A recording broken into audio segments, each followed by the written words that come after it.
वो कहते हैं ना कि बहुत गुरूर था छत को अपने छत होने पर, और एक मंजिल और बनी, छत फर्श हो गई।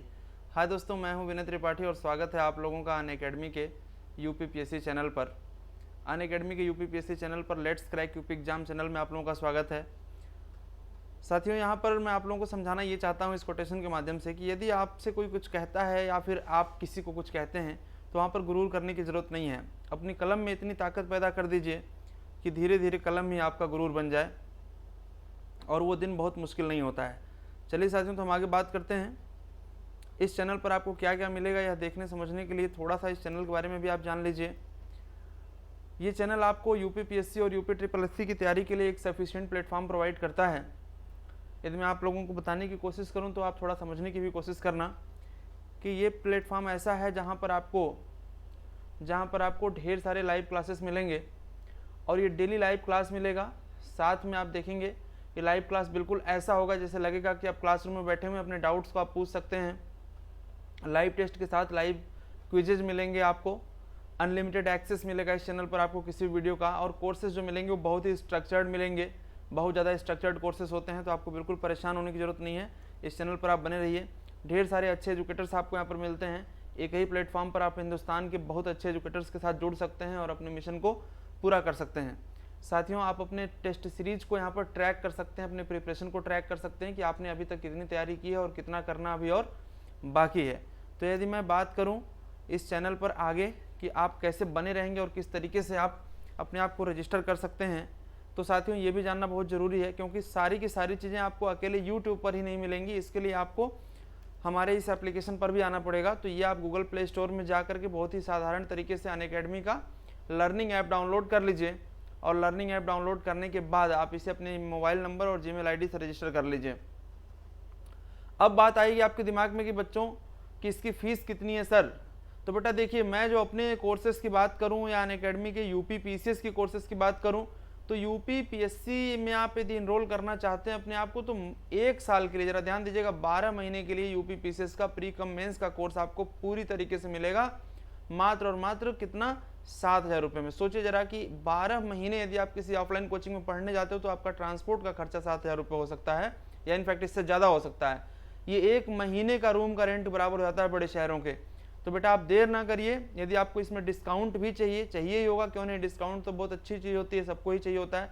तो आप मेरा ये कोड यूज करिएगा और ये फीस ऑटोमेटिकली हो जाएगी आपकी 6300, मतलब 10% आपको इस पर डिस्काउंट मिल जाएगा। तो सोचिए 6300 रुपये में आप 1 साल का कोर्स एक्सेस कर सकते हैं, और वहीं पर यदि आप 2 साल का करना चाहते हैं तो आप मात्र और मात्र 8400 रुपये में कर सकते हैं, और इस पर भी 10% का डिस्काउंट हो जाएगा, और ये हो जाएगा 7560 रुपये में। हकीकत बेटा यही है कि यदि आप तैयारी ठीक से करना चाहते हैं 2 साल के लिए, तो कम से कम आपको 2 साल का एक्सेस लेना चाहिए। चलिए अब आगे हम लोग बात करते हैं। आज इस सीरीज में जो हम आपके लिए क्वेश्चन लेकर के आए हैं, वो सारे के सारे क्वेश्चन प्रदूषण से हैं, पॉल्यूशन से हैं। जैसा कि आप लोग जानते हैं कि कोई ऐसा वर्ष नहीं है और कोई ऐसा एग्जाम नहीं है जहां पर इस पॉल्यूशन से क्वेश्चन नहीं आते हैं, प्रदूषण से क्वेश्चन नहीं आते हैं। खास करके मैंने वो क्वेश्चंस रखे हुए हैं इस पेपर के अंदर जो लगातार पूछे गए हैं और जिनके पूछे जाने की पॉसिबिलिटी सबसे ज़्यादा है। तो चलिए सबसे पहला क्वेश्चन हम लोग डिस्कस करते हैं। क्वेश्चन कहा जा रहा है कि सर्विस स्टेशन पर मोटर कारों के प्रदूषण जांच में, ध्यान दीजिएगा, कई बार आप गए होंगे अपने मोटरसाइकिल का प्रदूषण चेक कराने या कार का, तो एक पाइप होती है जो साइलेंसर में वो रखते हैं और वो चेक करते हैं कि स्टार्ट करने के बाद कि हमारे जो एग्जॉस्ट आ रहे हैं, जो धुआं निकल रहा है, उसमें क्या क्या है। तो मेनली वो क्या चेक करते हैं, ऐसा सवाल आपसे पूछा गया है कि किसकी पहचान तथा उसकी मात्रा को मापा जाता है। नाइट्रोजन तथा सल्फर की oxides, carbon monoxides, carbon dioxide, सीसा तथा कार्बन कण। तो बेटा मुख्यतः जो फोकस रहता है वो सीसा तथा कार्बन कण पर रहता है। सीसा मतलब लेड जिसे आप इंग्लिश में कहते हैं, पीबी जो मेटल है, और कार्बन कण का मतलब कार्बन पार्टिकल्स जो आपके कार्बन ब्लैक जिसे आप कह सकते हैं। तो दोनों बहुत ही हानिकारक हैं। कार्बन ब्लैक जो है वो ग्लोबल वार्मिंग को बहुत ज़्यादा बढ़ावा देता है। लेड जो है वो लंग्स कैंसर के रूप में बहुत ज़्यादा बढ़ावा देता है। आप लोगों को थोड़ा सा यहाँ पर जानकारी मैं और दे दूँ कि पहले पेट्रोल इंजन के अंदर नॉकिंग को रोकने के लिए टेट्राइथाइल लेड, TEL नाम का एंटी नॉकिंग एजेंट यूज होता था, टेट्राइथाइल लेड, जो बाद में बैन कर दिया गया। अब बैन है केवल इसी प्रॉब्लम को देखते हुए, क्योंकि यहाँ पर लेड बहुत ज़्यादा जनरेट होता है, ठीक है, और ये लंग्स कैंसर को जन्म देता है। तो आगे बढ़ते हैं। अगला क्वेश्चन देखिए, बहुत ही अच्छा है कि अम्ल वर्षा होती है कारखानों से, पेट्रोल से, कोयला जलाने से, लकड़ी जलाने से। तो देखिए इस क्वेश्चन को सेंस को समझिए कि कारखानों से तो अम्ल वर्षा होगी नहीं, हाँ, लेकिन कारखानों से जो निकलने वाला धुआं होगा, जो निकलने वाली जो गैसें होंगी, जो निकलने वाली गर्म गैसें होंगी, जो गर्म धुआं होगा, इस धुआं के अंदर यदि आप देखोगे इस स्मोक के अंदर तो आपको क्या मिलेगा, देखो SO2 मिलेगा और CO2 मिलेगा, NO2 मिलेगा। अब ये इतना ज़्यादा जब गर्म होगा और ये पानी से रिएक्ट करेगा, जब भी हल्की फुल्की बारिश कहीं से उसको मिलेगी तो आप देखेंगे कि यदि NO2 और H2 रिएक्ट करेगा तो बना लेगा बेटा HNO3, मतलब कि नाइट्रिक एसिड का निर्माण करेगा। इसी प्रकार से यदि H2 और SO2 मिलेगा तो आप जानते हैं H2SO4 बनेगा, सल्फ्यूरिक एसिड का निर्माण करेगा। यदि ये कार्बन डाइऑक्साइड से बनेगा तो ये H2CO3 बनाएगा, मतलब कार्बोनिक एसिड का निर्माण करेगा। इस तरीके से आप देखें तो किसी भी ऐसे कारखाने से जहाँ बहुत गर्म गैसें निकल रही हैं, वहाँ यदि बारिश हो रही है, हल्की बारिश भी हो रही है, तो उस बारिश की बूंदों से उन गर्म गैसों का अभिक्रिया होकर के एसिड में बदलना ही अम्ल वर्षा कहलाता है।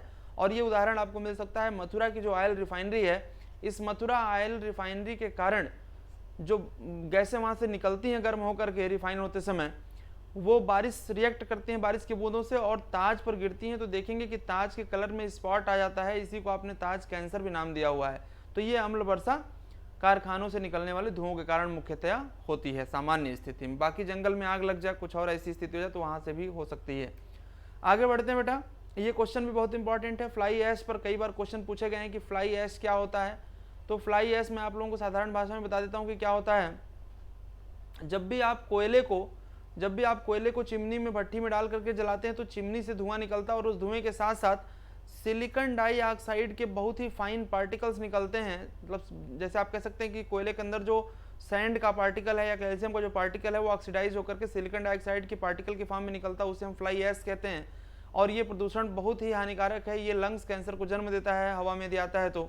अब इससे बचने का एक ही तरीका है कि उस चिमनी के ऊपर आप इलेक्ट्रोलाइजर लगाइए और चार्ज पार्टिकल को इकट्ठा करके अलग करिए, और इस जो कंक्रीट का जो पार्टिकल इकट्ठा हो रहा है इससे आप सड़क निर्माण कर सकते हैं, ईंट का निर्माण कर सकते हैं, ये सब कर सकते हैं। तो क्वेश्चन के अकॉर्डिंग देखें तो फ्लाई ऐश एक प्रदूषक वाहन है, दहन उत्पाद है जो प्राप्त होता है क्या जलाने से, तो चारकोल से प्राप्त नहीं होता है, डीजल से नहीं, CNG से नहीं, तो इसका करेक्ट आंसर होगा कोयले से। आप लोग भी आंसर कमेंट में करते रहिए, बहुत ही बढ़िया बढ़िया क्वेश्चन आपके लिए रखे गए हैं। पेयजल में संख्या प्रदूषण, बेटा हिंदी में संख्या प्रदूषण, इंग्लिश में आर्सेनिक कंटामिनेशन कहते हैं। बहुत इंपॉर्टेंट है आर्सेनिक कंटामिनेशन, ये हैवी मेटल्स है, लीवर कैंसर, किडनी को खराब करने में बहुत योगदान देता है ये, तो ध्यान देंगे। चेन्नई में नहीं, दिल्ली में नहीं, मुंबई में नहीं, पूछा गया कि सर्वाधिक है, मैं नहीं कह रहा हूँ कि नहीं है, यहाँ पर भी लिटिल मात्रा में है, यहाँ पर भी, यहाँ पर, लेकिन इन दिए गए 4 ऑप्शंस में कानपुर में सबसे ज्यादा देखने को आप मिलेगा। और यदि स्टेट वाइज आपसे पूछा जाए तो इसका आंसर आप वेस्ट बंगाल करिएगा, वेस्ट बंगाल में आर्सेनिक कंटामिनेशन पानी में ज्यादा है, ठीक है। और इसी प्रकार से यदि पूछा जाए कि यूरेनियम का कंटामिनेशन कौन से स्टेट में ज्यादा है, तो आंसर होगा यूरेनियम का कंटामिनेशन पंजाब में सबसे ज्यादा मिलता है। आपको ध्यान दीजिएगा, पानी जहां भी ज्यादा गहराई से निकल करके आएगा वहां ये हैवी मेटल्स के कंटामिनेशन आपको देखने को मिलेंगे और ये बहुत ही हानिकारक होंगे। अगला और बहुत ही अच्छा क्वेश्चन बेटा, जल्दी से आप लोग आंसर बताइए कि अंतरराष्ट्रीय अम्ल वर्षा, अभी मैंने कहा था आपसे ना, एसिड रेन सूचना केंद्र कहां पर स्थापित किया गया है, कहां पर स्थापित किया गया है, तो ओस्लो, स्टॉकहोम, कोपेनहेगन, लंदन, नाम आपने सुना होगा, जल्दी से मुझे बताइए इसका आंसर। इसका करेक्ट आंसर मैं आप लोगों को बता देता हूं कि Oslo is the correct answer.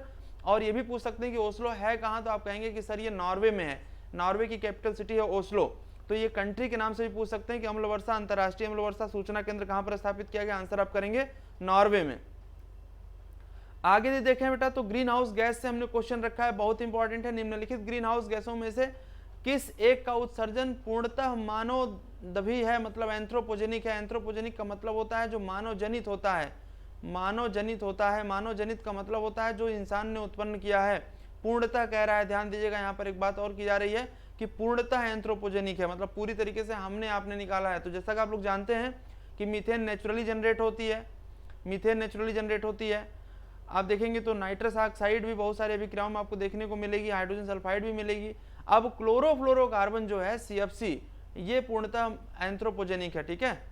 जो क्लोरोफ्लोरोकार्बन है ये आपका पूर्णतः एंथ्रोपोजेनिक है। आगे यदि हम बात करें, यहाँ पर आपको कोई कंफ्यूजन नहीं होना चाहिए। हाइड्रोजन सल्फाइड आप देखेंगे सड़े हुए अंडे से जो गैस आती है, वो महक आती है, वो मेनली हाइड्रोजन सल्फाइड की होती है, तो ये भी आंसर आपका नहीं हो सकता है। तो chlorofluorocarbon is the correct answer, ठीक है। क्लोरोफ्लोरोकार्बन आपका ये वही गैस है जो ओजोन लेयर डिप्लीशन को बहुत ज्यादा बढ़ावा देता है। इसको हटा करके आपने क्या यूज किया है, HFC, जिससे पहले की वीडियो में मैंने इसके बारे में बात किया, आप एक बार दोबारा जाके देख लीजिएगा। आगे अगला बहुत अच्छा क्वेश्चन बेटा, ये सिगरेट को लेकर के है। ज़्यादातर लोग सिगरेट पीते हुए आपको दिख जाते हैं सड़कों पर, तो यदि उनको आप देखें तो जो सिगरेट से धुआं निकल रहा होता है, उस धुएं पर भी बहुत सारे क्वेश्चन फ्रेम होते हैं। इस सिगरेट से निकलने वाला धुआं क्या क्या कर सकता है जानते हैं आप लोग। देखिए, सिगरेट के धूम्रपान से व्यक्ति, पहला स्टेटमेंट दिया गया है, सिगरेट के धूम्रपान से व्यक्ति बेंजीन के प्रभाव में आता है। आपको बताना है कि स्टेटमेंट सही है गलत है। तो क्वेश्चन देखिए, पहला स्टेटमेंट क्या कह रहा है कि सिगरेट के धूम्रपान से व्यक्ति बेंजीन के प्रभाव में आता है। दूसरा कह रहा है कि बेंजीन एक ज्ञात कैंसर कारक है, मतलब बेंजीन से कैंसर होता है। तो बिल्कुल दोनों के दोनों इसके सही ऑप्शन है, करेक्ट है, सी आंसर होगा। आपको आज मैं बता देता हूं कि जब आप सिगरेट धुआं जलाते हैं या जलते हुए देखते हैं तो आपके दिमाग में ये सब बातें आनी चाहिए कि सिगरेट जलाने से कार्बन मोनोऑक्साइड तो निकल ही रहा है, साथ में बेंजीन भी निकल रहा है, बेंजीन C6H6। तो आप लोगों को मेरी सलाह है कि इस बेंजीन से भी कैंसर होता है और इस कार्बन मोनोऑक्साइड से आपके बॉडी के अंदर, आपके शरीर के अंदर ऑक्सीजन जाने की गति स्लो हो जाती है। तो ऐसी स्थिति में आप सिगरेट को किसी भी हालत में ना पिएं, ये मेरी आप लोगों को एक्सट्रीम सलाह है और दूसरों को भी सलाह दें। और आगे बढ़ते हैं हम लोग। कभी कभी ऐसे मुद्दों पर हंसी आ जाती है।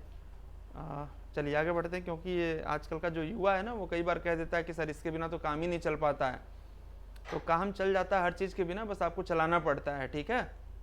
यदि इसके बिना काम नहीं चल रहा है तो कल को कैंसर की दवाइयाँ खानी पड़ेंगी आपको, तो उसके बिना काम नहीं चलेगा फिर, है ना। चलिए आगे बात करते हैं। हाँ, निम्न में लाइकेन किसके प्रति अधिक संवेदनशील है? निम्न में लाइकेन किसके प्रति, लाइकेन पर क्वेश्चन बहुत बार आ चुके हैं। लाइकेन क्या है देखिए, निम्न में लाइकेन किसके प्रति अधिक संवेदनशील है? संवेदनशील मतलब कि सेंसिटिव है। तो पहले तो मैं आप लोगों को यही बता दूं कि जो लाइकेन है यह एक प्रकार का वायु प्रदूषक सूचक है, वायु प्रदूषक सूचक है। अब जैसा कि मैं आप लोगों को बार बार बताता हूं कि वायु की जब गुणवत्ता आप चेक करते हैं तो मुख्यतः उसमें आप नोटिस करना शुरू करते हैं किसको, सल्फर डाइऑक्साइड को। और आपको ये भी जानकारी होनी चाहिए कि सल्फर डाइऑक्साइड जो है वो इंडिया इसका लार्जेस्ट प्रोड्यूसर है। India is the largest producer of sulphur dioxide, you know. तो ये आप ध्यान में रखिएगा। तो सल्फर डाइऑक्साइड के प्रति जो ये लाइकेन है वो सबसे ज्यादा सेंसिटिव है, तो इसका करेक्ट आंसर हो जाएगा सल्फर डाइऑक्साइड। बहुत ही अच्छे क्वेश्चन बेटा, नोट्स बनाते रहिए आप लोग। एक बार, दो बार, चार बार वीडियो को देखिए, पॉज करिए, रोकिए, लिखिए, बिना इसके आगे मत बढ़िए, क्योंकि ऐसे क्वेश्चन है जो आसानी से आपको एक साथ नहीं मिलेंगे, ठीक है। चलिए आगे बढ़ते हैं हम लोग। पूछा जा रहा है आपसे कि ओजोन क्या है। तो देखिए, ओजोन जो है वो एक प्रकार का, यहाँ पर सवाल जो पूछा गया वो प्रदूषक के रेफरेंस में पूछा गया। जैसा कि आप लोग जानते होंगे, मैंने पहले भी इस पर डिस्कस किया है कि एक ओजोन समताप मंडल में पाया जा रहा है और एक क्षोभ मंडल में। तो जो पृथ्वी के निचले स्तर पर ओजोन बन रही है हमारे आपके तमाम रासायनिक अभिक्रियाओं के द्वारा, उसको हम प्रदूषक ओजोन कहते हैं। ये बैड ओजोन है और जो समताप मंडल में वो गुड ओजोन है। लेकिन यहाँ पर जो बन रहा है, नीचे जो ओजोन बन रही है, ये प्राथमिक नहीं है, ये द्वितीयक है। तो इट इज सेकेंडरी पॉल्यूटेंट। जो हमारा ट्रोपोस्फेरिक ओजोन है, ध्यान दीजिएगा, जो क्षोभ मंडलीय है जिसको मैं ट्रोपोस्फेरिक कह रहा हूँ, ट्रोपोस्फेरिक जो ओजोन है, ये क्षोभ मंडलीय ओजोन क्या है, ये द्वितीयक प्रदूषक है, सेकेंडरी पॉल्यूटेंट है, सेकेंडरी पॉल्यूटेंट है। आगे बढ़ते हैं हम लोग। अगला क्वेश्चन आपसे पूछा गया है कि धुंध कोहरा मतलब स्मॉग, धुंध कोहरा का निर्माण होता है। धुंध कोहरा का निर्माण, देखिए धुंध कोहरा का जो मेन कंसर्न है वो फोटोकेमिकल स्मोक से रहता है ज्यादातर। इसी पर बहुत बार सवाल पूछे जाते हैं। इस क्वेश्चन के अंदर देखें तो धुंध कोहरा स्मोक का निर्माण होता है, कैसे होता है पूछा गया है। तो सिंपल सी बात है, आप एक कॉन्सेप्ट याद रखो कि smoke plus fog, this gives smoke. तो यहां पर बात करें तो देखें आप कि ये कोहरा हो गया, ये बन गया, कोहरे के कारण कोहरे पर धुआं। अब इस धुएं में क्या है ये आपको समझना है।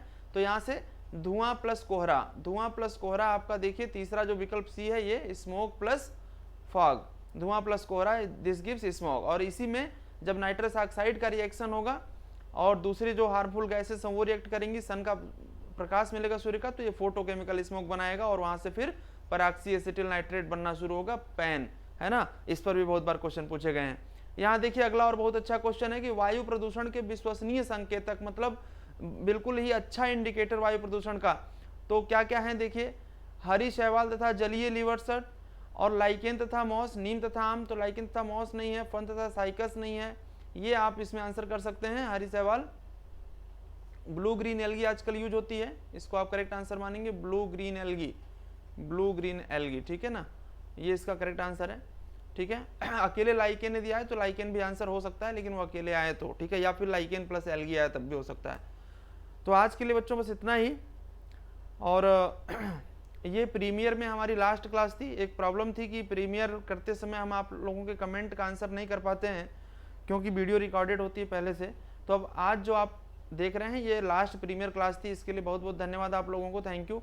खूब शेयर करिए, आगे हम बहुत अच्छी वीडियो आप लोगों को लेकर के आ रहे हैं, आप लोगों के लिए पूरी सीरीज लेकर के आ रहे हैं कई सब्जेक्ट की, और उसमें हम लोग डिटेल डिस्कशन करेंगे और वो सारी क्लासेस लाइव चलेंगी, तो आप लोग बिल्कुल कमेंट करके पूछ सकेंगे, बहुत अच्छा लगेगा आपको। अभी आप लोगों को यदि कोई क्वेश्चन जनरेट हो रहा हो, कोई डाउट जनरेट होता हो, तो 9958217877 पर आप मुझे कांटेक्ट कर सकते हैं कि सर एडमिशन कैसे लेना है या कौन पढ़ाएगा, क्या पढ़ाएगा। और उसके लिए एडमिशन लेते समय आप इस कोड को जरूर यूज करिएगा, आपको 10% डिस्काउंट मिल जाएगा तुरंत। अभी इस चैनल को आप सब्सक्राइब कर लीजिए और प्रेस कर दीजिए बेल आइकन को, ताकि अगला जो भी वीडियो आए आपको उसका नोटिफिकेशन मिल जाए, ठीक है। चलिए, तो फाइनली आज प्रीमियर क्लास ओवर करते हैं। आज के बाद जो भी क्लास आप लोगों की होगी वो लाइव होगी, ठीक है। Thank you.